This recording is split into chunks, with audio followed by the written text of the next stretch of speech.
여자 컬링 여러분 보셨습니까? 우리가 언제 컬링을 그렇게 재밌게 본 적이 있었습니까? 그게 뭔지도 잘 몰랐는데 저는 그 컬링 점수 내는 방법, 점수를 어떻게 합산하는지를 몰라서 인터넷 검색을 해봤습니다. 아무리 봐도 이해가 잘 안 가요. 그래서 그냥 이기면 이건 이겼나 보다 좋아하고 그렇습니다. 그냥 그 아주 단순하게 그 관역처럼 생긴 그 동그라미 제일 가까운데 오면 점수 맞나 보다 이렇게 생각하고 박수치고 그렇습니다. 일본과의 마지막 준결승전이 정말 굉장히 극적이었습니다. 수요일 저녁 때 준결승전을 하는데 예배하러 오면서 이겼겠다, 이기겠다 이렇게 생각하고 왔는데 끝나고 가서 보니까 동점이더라고요. 연장전 들어가서 결국 아주 극적으로 이기고 그 선수들이 눈물을 흘릴 때 참 감동적이었습니다. 그것보다 더 재밌는 건 패러디, 각종 패러디들이 그렇게 쏟아져 나오면서 아주 우리를 유쾌하게 만들어줍니다. 이상화 선수가 흘린 눈물도 가슴에 남죠. 아주 온 국민들에게 깊은 여운과 감동을 주는, 비록 기대했던 3연패는 달성하지 못했지만 그러나 금메달보다 더 값진 은메달을 목에 걸고 최선을 다했으니 격려해달라고 그렇게 이야기한 한마디 말, 정말 최선을 다한 눈물이어서 더 감동적인 그런 이야기였습니다. 그녀의 눈물만이 아니죠. 스포트라이트를 받지 못한 수많은 선수들이 그동안 올림픽을 기다리면서 얼마나 뼈를 깎는 노력을 기울이고 그러면서 올림픽을 맞이했겠어요.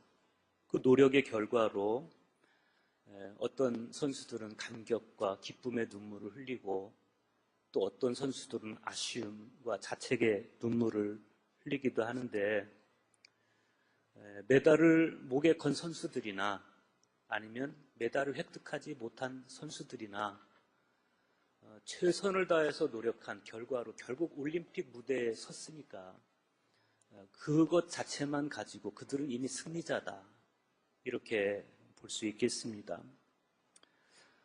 사상 최초로 남북 단일팀을 이루었던 그 여자 아이스하키에서는 마지막 경기가 끝난 다음에 그 북한의 황충금 선수가 남한의 최지연 선수에게 달려가서 포옹을 하고 그러면서 또 응원하던 응원단이나 시청자들에게 깊은 감동을 주기도 했습니다. 아마 그 장면을 바라본 많은 사람들이 우리가 정말 마음 졸이면서 기다려야 될 것은 비단 메달만은 아니다. 그렇게 절실하게 느꼈을 것 같습니다. 황지우 시인은 너를 기다리는 동안이라는 시에서 이렇게 자기 마음을 쏟아냈습니다. 아주 먼 데서 나는 너에게 가고 아주 오랜 세월을 다하여 너는 지금 오고 있다. 아주 먼 데서 지금도 천천히 오고 있는 너를 기다리는 동안 나도 가고 있다. 땀들이 열고 들어오는 문을 통해 내 가슴에 쿵쿵거리는 모든 발자국을 따라 너를 기다리는 동안 나는 너에게 가고 있다. 아주 먼 데서 아주 오랜 세월을 그토록 가슴 쿵쿵거리며 기다린다는 것은 거기에 희망이 있기 때문이고 거기 기대가 있기 때문이고 또 거기에 사랑이 있기 때문에 그런 거죠. 지난 겨울 동안의 혹한을 견디면서 우리는 봄이 고통스럽게 마침내 우리 곁에 온 것을 느끼고 있습니다. 그리고 그 봄과 더불어서 오늘 우리는 사순절 두 번째 주일을 맞이했습니다. 이 사순절을 걸어가는 동안 저도 여러분도 정말 가슴 쿵쿵거리는 기다림으로 부활을 향해서 걸어가야 되겠습니다. 그러고 보면 이 사순절 시기의 기다림이라는 것은 막연한 기다림이 아닙니다. 사순절 기간의 기다림은 치열하고 날선 기다림이고 타성에 젖은 내 신앙을 꾸짖어서 다시 자세를 고추 세우게 하는 그런 기다림입니다. 오늘 사순절 두 번째 주일의 성서 일과에서 우리가 바로 그런 기다림과 마주서게 됩니다. 그런데 놀랍게도 오늘 우리가 보는 기다림은 하나님께로부터 먼저 시작이 되고 있습니다. 오늘 구약 성경은 이렇게 시작됩니다. 아브라함이 99세 때 여호와께서 아브라함에게 나타나서 그에게 이르시되 그랬습니다. 우리가 무심히 지나칠 수 있는 말씀입니다. 하나님께서 아브라함에게 이야기하시는 장면이 성경에 많이 나옵니다. 그런데 조금만 더 세심하게 마음을 기울여서 보면 이 말씀은 아브라함을 또 우리를 좀 긴장하게 하는 그런 말씀입니다. 지금 하나님의 말씀이 아브라함에게 임하고 있는 이 시기는 아브라함이 가나안으로 이주한 지 23년이 지난 뒤이고 이스마엘이 태어난 지 13년이 경과하던 시기입니다. 그 23년 혹은 13년 동안 하나님의 말씀이 일상적으로 아브라함에게 들려왔던 것이라면 오늘 본문은 그다지 긴장할 만한 상황이 아닙니다. 그런데 지금 상황은 그렇지 않습니다. 아브라함이 60세 되던 해에 하나님의 말씀이 처음 아브라함에게 임했었습니다. 너는 너의 고향과 친척과 아버지의 집을 떠나 내가 네게 보여줄 땅으로 가라. 이게 아브라함에게 들려온 처음 말씀이었습니다. 그리고 이때부터 비로소 아브라함은 의미를 따라서 살기 시작했습니다. 그런데 우리가 창세기를 읽으면서 아브라함에게서 자꾸 발견하게 되는 것은 아브라함도 어쩔 수 없는 인간이었다는 겁니다. 영적 바람과 인간적 본능, 그 사이에서 매번 우왕좌왕하는 아브라함의 모습을 우리가 성경에서 봅니다. 아브라함의 초심이 바뀌었다, 초심이 변했다, 이렇게 느껴지는 순간이 성경에 있는데 언제 그렇습니까? 하갈을 통해서 이스마엘을 낳았을 때, 그때부터 아브라함의 초심이 흔들립니다. 그때부터 아브라함이 눈에 띄게 하나님과의 관계가 소원해집니다. 그때부터 아브라함은 하나님의 부르심의 목적을 잊어버리고 그저 늦게 낳은 아들 하나로 만족하면서 살아가는 그런 모습으로 우리에게 비춰지고 있어요. 물론 우리는 그 아브라함의 마음을 이해할 수 있습니다. 늙음하게 낳은 아들, 얼마나 이쁘고 얼마나 귀하겠어요. 나는 이제 죽어도 여한이 없다. 이게 아브라함의 그때 마음입니다. 그런데 문제는 뭐냐면 하나님의 마음은 그렇지 않았다는 겁니다. 아브라함을 부르실 때 하나님의 목적은 아직 하나도 이루어진 게 없습니다. 아브라함은 죽어도 여한이 없었지만 그러나 하나님은 그렇지 못합니다. 여러분 어떻습니까? 때때로 나 이제 죽어도 여한이 없어. 이런 기쁨에 만족감에 사로잡힐 때가 있는데 나는 죽어도 여한이 없다. 나는 이제 행복하다 할 때 과연 하나님의 마음도 그렇겠습니까? 나는 죽어도 여한이 없다 할 때 거기 하나님의 마음이 반영이 되어 있습니까?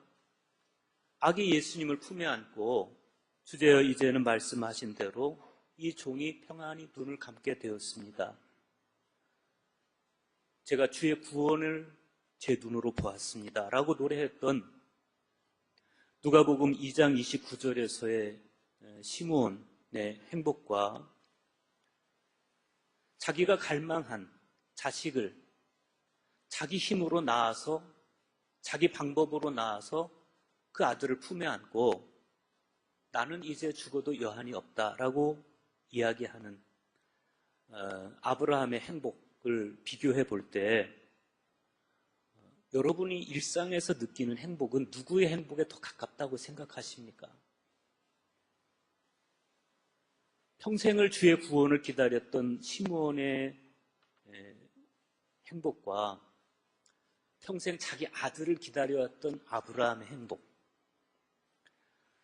아브라함이 자식에게 온통 마음을 빼앗기고 있을 때 그때 하나님께서 아브라함에게 나타나셔서 아브라함이 돌이키기를 원하십니다. 나는 전능한 하나님이라 너는 내 앞에서 행하여 완전하라. 아브라함이 이스마엘을 낳을 때가 86세였습니다. 그런데 하나님께서 다시 아브라함에게 나타나셨을 때 그때 아브라함은 99살이 되어 있었습니다. 무려 13년이 지난 다음입니다. 그러면 그 13년 동안 아브라함은 무엇을 하면서 지냈을까? 알 수가 없습니다. 그런데 오늘 구약 성경에서 하나님께서 아브라함에게 하신 말씀을 찬찬히 보면 지난 13년 동안 아브라함이 어떤 삶을 살아왔는지를 추측해 볼 수는 있습니다. 하나님께서는 자신을 나는 전능한 하나님이다 이렇게 소개하시면서 너는 내 앞에서 행하여 완전하라 이렇게 말씀하십니다. 이 말씀은 우리에게 어떤 생각을 갖게 합니까? 아브라함이 지향해야 할 완전함, 그것은 철저하게 하나님의 전능하심 안에서 이루어져야 하는 신앙적 완전이었습니다. 그런데 지금 아브라함이 낳은 아들은 이스마엘은 하나님의 전능하심으로 낳은 아들이 아니었습니다. 이스마엘은 하나님의 전능하심으로 하나님의 뜻 안에서 낳은 아들이 아니라 자기 목표를 가지고 자기 능력으로 낳은 아들이었습니다. 그러니까 이 이스마엘을 낳고 나서 하나님과의 대화가 끊어져 버렸던 지난 13년은 아브라함이 하나님 없어도 살아갈 수 있었던 13년이었고 그래서 하나님의 전능하심을 사절했던 13년이었습니다. 그러고 보면 하나님께서 새삼스럽게 당신 자신을 나는 전능한 하나님이다 이렇게 소개하는 것이 조금은 구차해 보이기도 하는 겁니다. 바꾸어 말하면 우리가 얼마나 많이 하나님을 그렇게 구차한 하나님으로 만드는지 모릅니다. 하나님께서 아브라함에게 요구하신 완전은 하나님 앞에서의 흠없는 완전이었습니다. 하나님께로부터 오는 흠없는 완전이었습니다. 너는 내 앞에서 행하여 완전하라. 이 말씀을 직역하면 너는 내 앞에서 걸어가라. 너는 내 목전에서 행하라. 이런 말씀입니다. 너는 일거수일투족을 지켜보는 내 시선을 의식하면서 매사에 나의 전능하심 안에서 걸어가라. 이런 말씀입니다. 예수님께서 산상수훈에서 하늘에 계신 아버지의 온전함 같이 너희도 온전하라 하신 것도 같은 맥락입니다. 하나님의 온전하심을 믿음으로 바라보며 하나님의 온전하심 안에서 살아가라 이런 겁니다.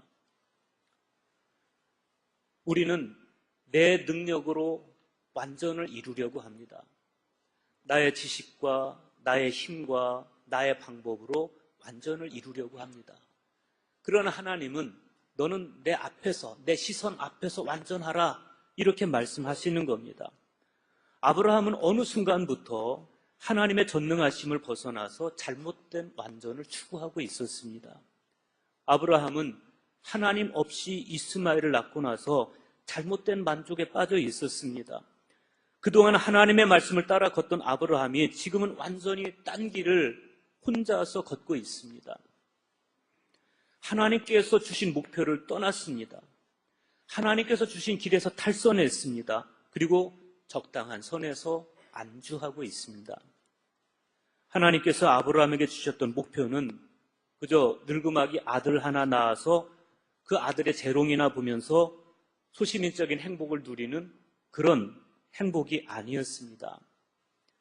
아브라함은 자기가 누릴 수 있는, 자기 능력으로 누릴 수 있는 이 소시민적인 행복, 아들 하나를 바라보고 거기서 얻을 수 있는 행복, 거기서 한 걸음 더 나가야 되는 그런 사람이었습니다. 아브라함은 자기의 늙음과 자기의 약함을 인정해야 됩니다. 그래서 하나님의 전능하심이 아니고서는 절대로 낳을 수 없는 그 아들을 낳아야 되는 그런 사람이었습니다. 장차 하나님은 아브라함의 후손을 통해서만 많은 민족을 구원할 것입니다. 그런데 아브라함은 중간에서 그 목표를 잃어버리고 말았습니다. 하나님께서 낳게 하셔서 그 아들을 그 후손을 통해서 인류를 구원하게 될 그 아들이 아니라 그냥 자기 후사를 이을 수 있는 그런 아들을 아브라함은 원했습니다. 그러니까 하나님과의 대화가 끊어져 버렸던, 이스마엘을 낳고 나서 하나님의 대화가 사라져 버렸던 지난 13년간은 하나님을 잃고 표류했던 13년이었습니다. 아브라함은 인간적으로는 원하는 것을 얻었지만 그러나 가장 중요한 하나님의 뜻은 놓치고 말았습니다. 그래서 얕은 행복을 얻었지만 진정한 평안은 아브라함에게 없었습니다. 여러분, 하나님 없는 완전은 완전이 아닙니다. 하나님을 떠난 완전은 완전이 아닙니다. 그것은 나를 넘어지게 하는 완전입니다. 우리 신앙의 목표가 뭡니까? 하나님과 일치를 이루는 겁니다. 아브라함이 지난 13년 동안 그렇다고 해서 제사를 지내지 않았느냐? 그렇지 않습니다. 아브라함은 정기적으로 여전히 하나님께 제사를 드리고 있었습니다. 그것이 습관적이든지 아니면 정말 믿음을 기반으로 한 제사든지 적어도 외형적으로만 봤을 때는 아브라함은 누가 봐도 훌륭한 신앙생활을 여전히 감당하고 있었습니다. 사람들은 여전히 아브라함을 존경하고 있었습니다. 아브라함도 자기 믿음을 신뢰하고 있었습니다. 그러나 아브라함의 내면 깊은 곳을 들여다보면 하나님이 계시질 않았습니다. 적어도 23년 동안은 그랬습니다. 하나님의 뜻에서 벗어난 신앙생활을 아브라함은 13년간 습관적으로 반복하고 있었습니다. 결국 이 13년은 하나님께서 아브라함이 돌아오기를 오랫동안 참고 기다리는 13년이었습니다. 그렇게 13년을 기다리신 다음에 하나님께서 다시 아브라함을 찾아오셔서 이렇게 말씀하십니다. 너는 내 앞에서 행하여 완전하라. 그런데 하나님께서 원하시는 하나님 앞에서의 흠없는 완전, 이 완전을 이루려면 아브라함의 입장에서는 반드시 해결해야 되는 것이 하나가 있었습니다. 그건 뭐냐면 자기 방법으로 자기 뜻으로 낳은 아들 이스마엘과 결별하는 거였습니다. 그것은 믿음이 있어서야만 가능한 일이었습니다. 하나님의 뜻만이 옳다는 그 믿음, 처음 길을 떠났던 그 믿음을 다시 회복해서 이스마엘을 굳게 붙들고 있던 그 손을 놓아버려야만 아브라함은 다시 하나님의 뜻이 있는 곳으로 돌아설 수가 있었습니다. 바울은 오늘 서신서의 말씀에서 바로 그 점을 이야기하고 있습니다. 로마서 4장 13절의 말씀입니다. 아브라함이나 그 후손에게 세상의 상속자가 되리라고 하신 언약은 율법으로 말미암은 것이 아니요 오직 믿음의 의로 말미암은 것이니라. 여러분, 이 말씀은요 오늘 구약의 말씀에 대한 사도 바울의 해석입니다. 아브라함뿐 아니고 그의 믿음의 후손이라고 자처하는 저와 여러분에게도 정말 중요한 것은 믿음이라는 겁니다. 이 믿음은 어떤 믿음입니까? 하나님의 뜻만이 옳다는 믿음입니다.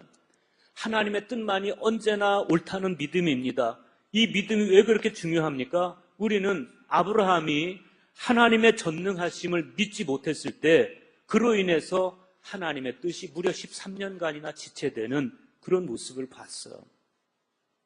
하나님과 아브라함 사이의 13년간의 냉전은 그냥 무의미한 냉전이 아니었습니다. 아브라함을 통해서 이루고자 하셨던 하나님의 계획이 한없이 지체되는 냉전이었습니다. 만약 우리의 믿음 없음으로 인해서 우리를 향한 하나님의 계획이 그렇게 지체된다면 그것보다 더 가슴 아픈 일이 어디 있겠어요? 우리는 오늘 복음서에 나오는 베드로를 보면서 그런 염려가 한낱 기우가 아니라는 사실을 알 수가 있습니다. 마가복음 8장 31절에서 33절의 말씀을 보십시오.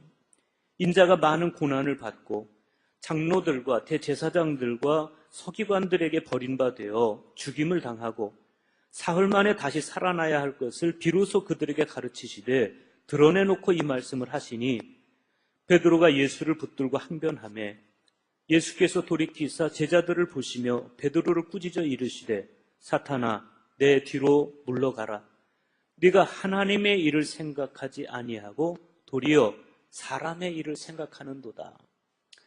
이 말씀에서 드러난 베드로의 불신앙은 하나님의 일을 생각하지 아니하고 사람의 일을 생각하는 불신앙에서 더 드러나고 있습니다. 베드로의 불신앙이 예수님의 길을 막는 결과로 나타났다. 그 점에서 베드로를 향해서 사탄아 이렇게 말씀하시는 예수님의 꾸지람은 결코 지나치지 않습니다. 그리고 이어지는 말씀을 보면 예수님께서 뭐라고 하십니까? 누구든지 나를 따라오려거든 자기를 부인하고 자기 십자가를 지고 나를 따를 것이니라 그랬습니다. 오늘 구약의 말씀을 통해서 보면 아브라함은 하나님의 뜻 앞에서 자기를 부인하지 못했습니다. 네 씨에서 난 후사라야만 너의 후사가 될 수 있다. 그렇게 하나님은 말씀하셨는데 아브라함은 그렇게 하지 못했습니다. 아브라함은 하나님의 뜻이 아니고 자기의 뜻을 따랐습니다. 하나님의 뜻 앞에서 자기를 부인하지 못했습니다. 그 결과가 13년간의 하나님과의 냉전이었습니다. 너는 내 앞에서 행하여 완전하라. 이렇게 하나님께서 아브라함에게 말씀하셨을 때 하나님께서 아브라함에게 요구하신 완전함이라고 하는 것은 자기를 부인하고 그리고 주님을 따르는 그런 완전을 말씀하신 겁니다. 설사 내 약속이 네게 이루어지지 않는다 할지라도 그러나 너는 너를 부인하고 나를 따라야 된다. 이런 말씀입니다. 오늘 우리는 아브라함을 향한 하나님의 13년간의 기다림을 봤습니다.